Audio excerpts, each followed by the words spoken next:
Hello दोस्तों, स्वागत है आप सभी का आपके अपने यूट्यूब चैनल में। दोस्तों, आज मैं आपसे बात करूंगा यूपी पुलिस कांस्टेबल भर्ती 2023 के बारे में। जी हाँ दोस्तों, यहां पर मैं आप सभी को बता दूं कि यूपी पुलिस भर्ती में कांस्टेबल की जो भर्ती है 2023 की वो आने वाली है। उसका नोटिफिकेशन जल्द ही आने वाला है और इसकी भर्ती आपसे इसके ऑनलाइन फॉर्म भरवाए जाएंगे। तो इसमें मेल और फीमेल दोनों कैंडिडेट को मौका दिया जाएगा। तो यहाँ पर आज मैं आपको बताऊंगा कि यूपी पुलिस भर्ती 2023 में आपकी हाइट कितनी होनी चाहिए, मेल कैंडिडेट की और फीमेल की दोनों की, और चेस्ट कितनी मापी जाती है, और यहाँ पर आपकी जो क्वालिफिकेशन है वो कितना होना चाहिए, यानी कि योग्यता आपकी कितनी होनी चाहिए फॉर्म भरने के लिए। और इसके साथ ही यहाँ पर मैं आपको बताऊंगा इसमें आपकी एज लिमिट कितनी होनी चाहिए, एज की योग्यता इस बार कितनी रहेगी, और उसके बाद सबसे लास्ट में मैं आपको बताऊंगा कि इसमें कितनी रनिंग करवाई जाती है, कितना टाइम आपको दिया जाता है, लड़कों को कितनी रनिंग करनी होती है और महिलाओं को कितनी रनिंग करनी होती है। ये दोनों चीज़ें आज मैं आपसे डिस्कस करूंगा। तो दोस्तों, बिना टाइम वेस्ट किए मैं वीडियो को स्टार्ट करता हूं। तो साथियों, सबसे पहले मैं बात करता हूं यहाँ पर हाइट के बारे में।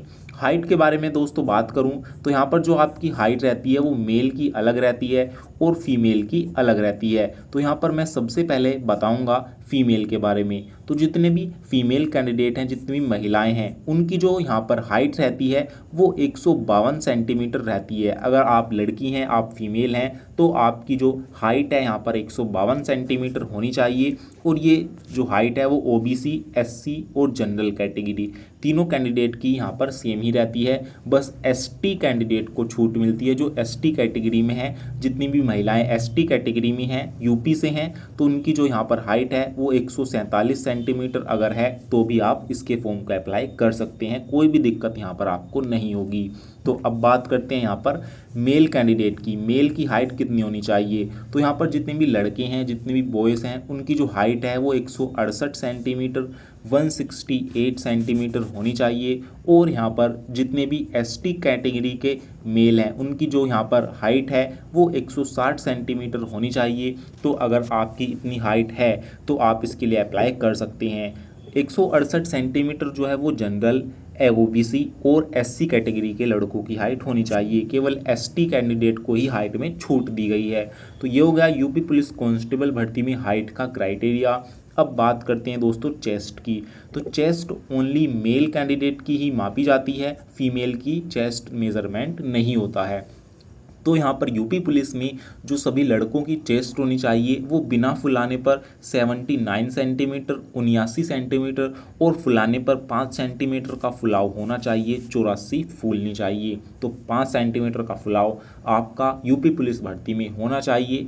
और बात करें यहाँ पर एसटी कैंडिडेट की, जितने भी एसटी कैटेगरी के लड़के हैं उनको चेस्ट में भी छूट दी गई है। उनकी जो बिना फुलाए 77 सेंटीमीटर फूलनी चाहिए, और फुलाने पर यहाँ पर 82 सेंटीमीटर तक आपकी चेस्ट फूलनी चाहिए। तो ये हो गया यूपी पुलिस में हाइट और दोस्तों चेस्ट का क्राइटेरिया।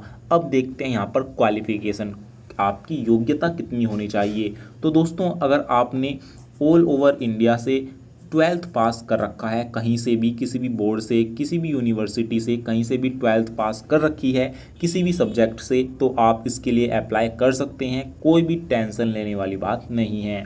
12वीं पास बच्चे किसी भी सब्जेक्ट से ओनली पास होने चाहिए। अगर आप पास हैं तो यूपी पुलिस भर्ती के लिए आप आवेदन कर सकते हैं, सभी महिलाएं और सभी लड़के।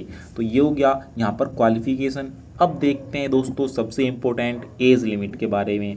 तो दोस्तों, एज लिमिट में सबसे पहले बताता हूँ जनरल कैटेगरी कैंडिडेट की। तो अगर आप जनरल कैटेगरी में हो तो आपकी जो एज है वो 18 से 23 साल होनी चाहिए। अगर आपकी एज 18 से 23 साल है तो आप इसके फॉर्म को भर सकते हैं। दोस्तों, 2 बार से यहाँ पर 1 साल की छूट दी जा रही है, वरना तो 18 से 22 साल ही रहती थी। तो 18 से 23 साल यहाँ पर इस बार भी रहने की उम्मीद है, क्योंकि 1 साल की छूट यहाँ पर आपको इस बार दी जाएगी। और अगर छूट नहीं मिली तो 18 से 22 रहेगी। वैसे तो 18 से 23 ही आपकी दोस्तों इस बार एज रहने वाली है, और बाकी नोटिफिकेशन आने पर पता चलेगा। उसके बाद दोस्तों बात करें ओबीसी की, तो अगर आप ओबीसी कैटेगरी में हो तो यहाँ पर जो आपकी हाइट है एज है वो 18 से 26 साल के बीच होनी चाहिए। 3 साल की छूट यहाँ पर सभी को मिलती है, और अगर 1 साल की छूट नहीं मिली तो यहाँ पर आपकी 18 से 25 हो जाएगी। और दोस्तों बात करें यहाँ पर एससी और एसटी कैटेगरी की, अगर आप एससी और एसटी में हैं तो यहाँ पर आपको 5 साल की छूट दी जाती है। आप इसके फॉर्म को 18 से 28 साल तक भर सकते हैं। अगर आपकी एज 18 से 28 साल के बीच है तो आप इसके फॉर्म को अप्लाई कर सकते हैं, और अगर 1 साल की छूट नहीं मिली तो आप 18 से 27 साल तक ही इसकी फॉर्म को अप्लाई कर पाएंगे। तो ये हो गया दोस्तों यहाँ पर एज लिमिट का क्राइटेरिया। जनरल कैटेगरी की 18 से 23, ओबीसी की 18 से 26 और एसटी एससी की 18 से 28। ये हो गई एज लिमिट। उम्मीद करता हूँ एज लिमिट आपको समझ में आ गई होगी। अब दोस्तों सबसे इम्पोर्टेंट, सबसे लास्ट में मैं बताऊंगा दोस्तों रनिंग के बारे में। तो रनिंग में सबसे पहले मेल कैंडिडेट की बता देता हूं, मेल कैंडिडेट को कितनी रनिंग लगानी होती है। तो जितने भी लड़के हैं उनको 4800 मीटर की दोस्तों रनिंग लगानी होती है। 4.8 किलोमीटर की रनिंग, और 4800 किलोमीटर को बोलते हैं। 4.8 किलोमीटर की रनिंग 25 मिनट में आपको लगानी होगी। 25 मिनट का टाइम आपको दिया जाएगा दोस्तों। तो ये क्राइटेरिया रहता है सभी बॉयज़ का। 4800 मीटर यानी कि 4.8 किलोमीटर आपकी जो है रनिंग 25 मिनट में करवाई जाती है। अब देखते हैं गर्ल्स का, महिलाओं का। तो जितनी भी फीमेल है हमारी, तो फीमेल की जो रनिंग है वो 2.4 किलोमीटर यानी कि 2400 मीटर आपकी रनिंग करवाई जाती है, और इसके लिए आपको 14 मिनट का टाइम दिया जाता है। तो महिलाओं को 2.4 किलोमीटर की रनिंग करवानी होती है, मतलब करनी होती है। 14 मिनट के अंदर आपको ये रनिंग लगानी होती है। तो 2400 मीटर आप सभी महिलाओं को 14 मिनट में रनिंग की तैयारी करनी होगी। आप अपने फिजिकल, अपने रिटन, पहले तो आपको रिटन ही देना है, पहले इसमें एग्ज़ाम होगा, उसके बाद आपका फिजिकल होगा। तो दोस्तों यूपी पुलिस के एग्ज़ाम में क्या सिलेबस आता है इसकी मैं अलग से वीडियो बना दूंगा, आप चैनल को सब्सक्राइब कर लेना। और कोई डाउट या सवाल रह गया है तो आप हमसे कमेंट में पूछ सकते हैं। और यूपी पुलिस से जुड़ी ऐसी ही जानकारी जानने के लिए और सभी भर्तियों से जुड़ी छोटी से छोटी जानकारी जानने के लिए आप हमारे चैनल को सब्सक्राइब कर लें। तो दोस्तों फिर मिलेंगे एक नई वीडियो के साथ, तब तक के लिए जय हिंद, जय भारत।